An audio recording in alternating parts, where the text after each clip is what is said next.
So the fourth thing to change in this 5 gifts of Christmas topic for the month is you're going to increase your weight loads with your female clients, obviously mindful towards pelvic floor, and decrease the length of your work component in each session. So if all you do is training with your client, your sessions could probably take 30 minutes. If you want to incorporate longer rests, big stretches, that's fine. And you can maintain a 60-minute session, go for it. Okay.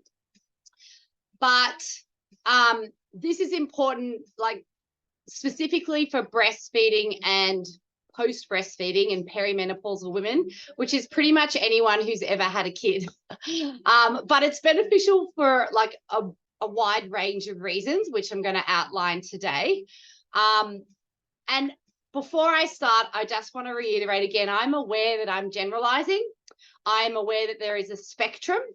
And I'm aware that not all women will feel this way, not all your female clients will need this.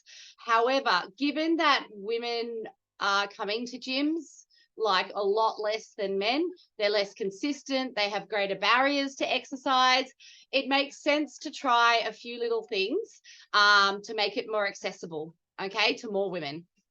So the number one reason to shorten your session times, women, especially mums, are time poor. They, if they only have to come for 30 minutes as opposed to an hour and then do their cardio, they're more likely to come and stick to it. And it's easier to fit in, but it actually does not make them any less effective. You can train these women smarter, not harder or longer. Women suffer major mum guilt whenever they do anything for themselves or spend money on themselves. So a shorter, cheaper session makes it easier for her to justify. And it gives her an option. It gives her an option to show up. Women have a harder time putting on muscle and bone than men, meaning heavier loads and longer rests are more important for women than they are for men. And this is possible in a 30-minute session if you cut out the cardio. No more steady state cardio. Some cardio is good, specifically short, hard, like anything from a 1-minute burst to a 12-minute burst is enough. And you know what? If you're doing heavy loads and long rests, it may mean that she can do cardio in her own time and it doesn't have to be as hard. That will also help adherence and help motivation because it's a bit more achievable. A shorter session will reduce your risk of overtraining her.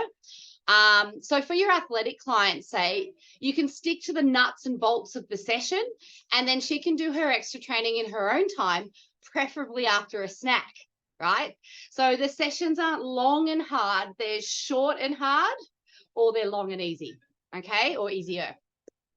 A shorter session with heavier loads and long rest will keep her stress hormones after that exercise better balanced, okay? The same hormones that keep her awake at night, that are sending her to the biscuit tin in the afternoon, that are causing her to hold on to body fat, especially around the middle, are the same ones that we stimulate when we train hard for longer than about 20 minutes. So just note on this note, I said better balanced, okay? Cortisol and stress hormones are beneficial, okay? We need them and they're an appropriate response to exercise. What we don't want to do is compound their effect by adding them, dumping them on top of existing stress hormones circulating. A shorter session at a higher intensity can actually bring benefits and results on par with longer bouts of activity anyway, okay? So without that compounding stress hormone factor. So this gives her more bang for buck for her sessions. It's a bargain, even if you're charging more for the same period of time. And it also means because she's training harder, in between her sessions with you, she can stick to things that bring her joy. She can just go walking. She can do yoga. She can play netball if that's what brings her joy. But again, adherence, it's much easier for her to stick to a program that's working with her hormones than one that's constantly battering them down. Okay, so men and women respond to exercise really differently. if you think about the testosterone response that men experience immediately after strength training, women don't have that. They do have a higher growth hormone response, but they have none or a very little testosterone response, okay? So on that note, I'm going to finish up, and I will send you, or I'll put a link either in the caption or the comments or the bio, that you can download, which is a 30-minute session planner. Okay, and I tend to keep sessions, I call it the McDonald's of personal training. I tend to keep them fairly consistent, like your cheeseburger menu and your Big Mac, with added surprises every now and then to keep it interesting, like, you know, the specials that they do at those places.